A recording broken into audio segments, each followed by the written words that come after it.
Assalamualaikum warahmatullahi wabarakatuh. Halo adik-adik semua. Ketemu lagi dengan saya, Putri Novianti dari Pendidikan Ekonomi Universitas Negeri Yogyakarta. Nah, pada pembelajaran hari ini kita akan belajar bab 2, yaitu masalah pokok ekonomi dalam sistem ekonomi. Pada pertemuan kali ini, kita akan membahas mengenai masalah pokok ekonomi dalam masyarakat. Apa aja? Yang pertama itu masalah pokok ekonomi klasik, dan yang kedua masalah pokok ekonomi modern. Nah, pada minggu selanjutnya, yaitu pertemuan kedua, kita akan membahas mengenai sistem ekonomi. Subbabnya yaitu yang pertama pengertian sistem ekonomi, yang kedua macam-macam sistem ekonomi, dan yang ketiga sistem ekonomi yang ada di Indonesia. Nah, hari ini kita akan membahas mengenai masalah pokok ekonomi dalam masyarakat.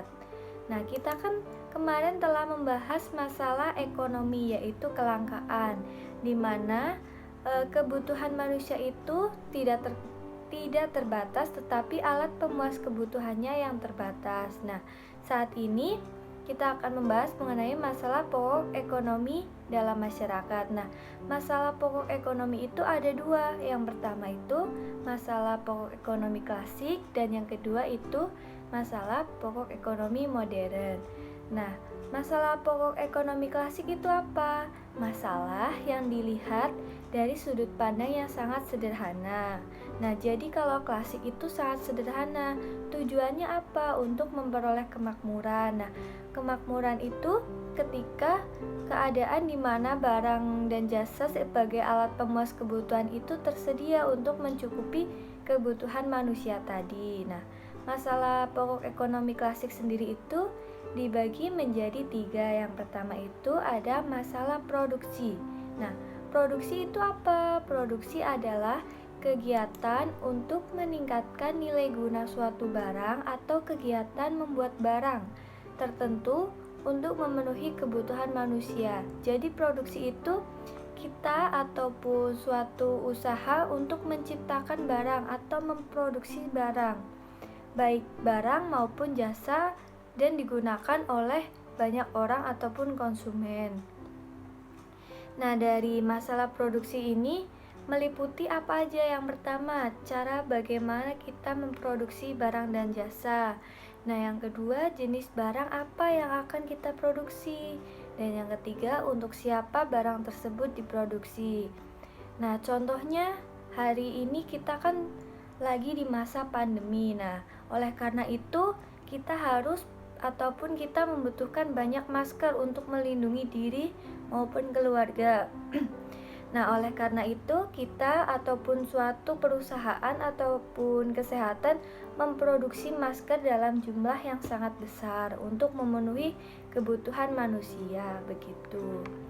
Nah, selanjutnya yang kedua itu ada masalah distribusi. Distribusi itu apa? Distribusi itu kegiatan menyalurkan barang dan jasa dari produsen ke konsumen. Jadi, kegiatan menyalurkan barang dan jasa itu dinamakan distribusi. Nah, dalam masalah distribusi ini timbul beberapa pertanyaan. Yang pertama, bagaimana produk bisa sampai ke konsumen? Nah, dalam masalah distribusi ini kita harus tahu bagaimana produk kita itu bisa sampai ke konsumen.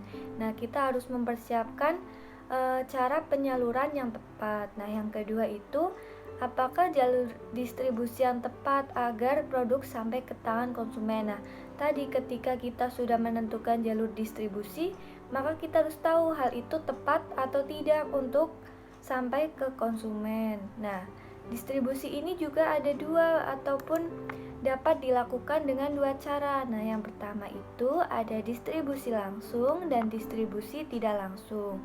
Distribusi langsung itu apa? Jadi, distribusi langsung adalah menyalurkan barang dari produsen langsung kepada konsumen tanpa melewati perantara. Nah, contohnya ketika kita akan membeli nasi goreng. Nah, penjual nasi goreng kan itu langsung memproduksi sendiri nasi gorengnya, kemudian mengantarkannya langsung kepada pembeli atau konsumen. Nah, berbeda dengan distribusi tidak langsung. Distribusi tidak langsung itu menyalurkan barang dari produsen kepada konsumen melalui perantara, contohnya seperti pedagang besar ataupun grosir, kemudian pedagang kecil, kemudian ada agen, makelar, eksportir, importir, dan lain sebagainya. Jadi melalui perantara-perantara tertentu untuk bisa sampai kepada konsumen. Selanjutnya masalah yang ketiga itu adalah masalah konsumsi. Apa itu konsumsi? Konsumsi adalah kegiatan menghabiskan nilai guna suatu barang. Jadi ketika adik-adik semua ini menghabiskan nilai guna suatu barang, itu dinamakan kegiatan konsumsi. Nah, dari masalah konsumsi ini timbul pertanyaan apa?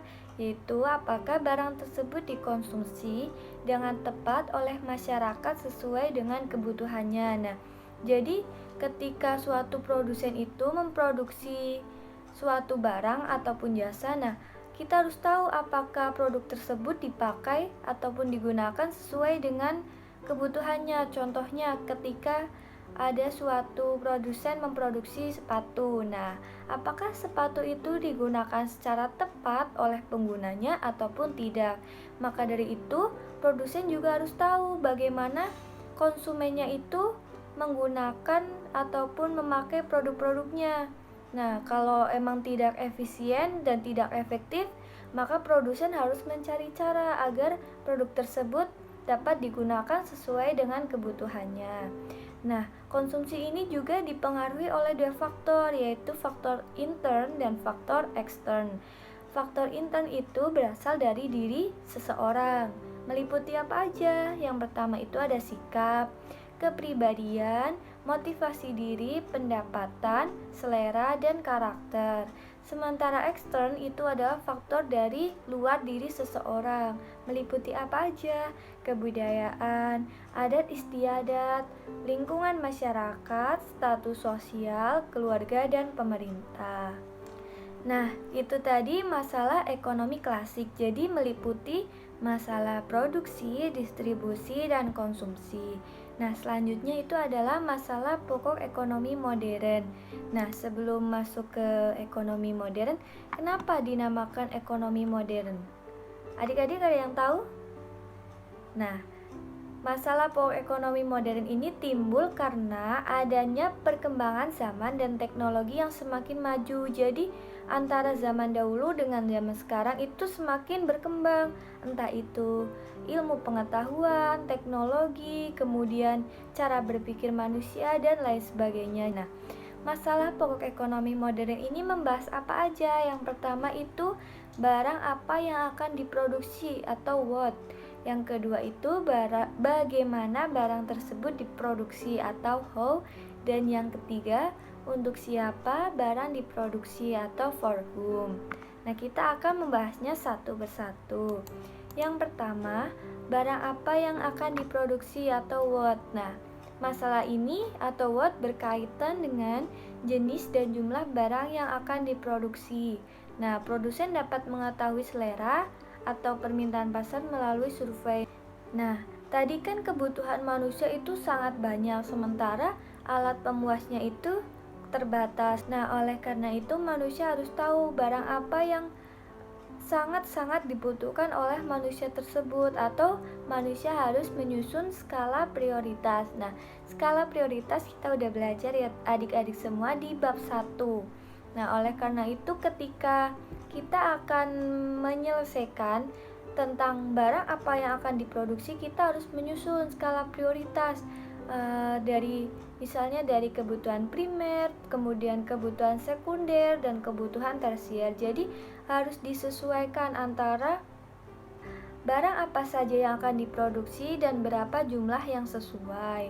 Nah, selanjutnya itu ada bagaimana atau how barang tersebut diproduksi. Nah, masalah ini berkaitan dengan teknik produksi yang akan diterapkan produsen dalam proses produksi. Nah, how ini itu berkaitan bagaimana produsen itu memilih teknologi yang tepat ketika sudah memutuskan barang apa yang akan diproduksi. Nah, ini berhubungan dengan padat karya dan padat modal. Padat karya itu apa? Yaitu membutuhkan banyak tenaga kerja yang banyak ataupun modal yang sedikit. Jadi padat karya itu banyak tenaga kerja tetapi modalnya yang sedikit. Sementara padat modal itu membutuhkan banyak modal, sedikit tenaga kerja. Nah, jadi ketika produsen sudah menentukan teknologi yang akan digunakan, maka produsen itu harus tahu mau menggunakan padat karya atau padat modal. Nah, itu harus melewati perhitungan ataupun pemilihan yang efektif dan efisien dalam proses produksinya. Ketika akan padat karya berarti jumlah tenaga kerjanya yang banyak sementara modalnya sedikit. Nah, ini biasanya dengan teknologi manual ataupun teknologi dari manusia atau dari tenaga kerja itu sendiri. Sementara ketika padat modal itu berarti banyak modal sedikit tenaga kerja, jadi menggunakan teknologi yang modern ataupun mesin-mesin dan yang lain sebagainya. Nah, yang terakhir itu ada masalah untuk siapa atau for whom barang diproduksi. Nah, masalah ini itu untuk menentukan segmentasi pasar. Apa itu segmentasi pasar? Segmentasi pasar adalah usaha untuk mengelompokkan pasar yang heterogen menjadi homogen. Nah, contohnya itu barang yang diproduksi akan dipasarkan ke anak-anak, remaja, ataupun orang tua. Jadi ketika kita sudah melewati what dan how, kita harus tahu dulu produsen barang tersebut itu segmentasi pasarnya untuk siapa, apakah untuk anak-anak, remaja, atau orang tua.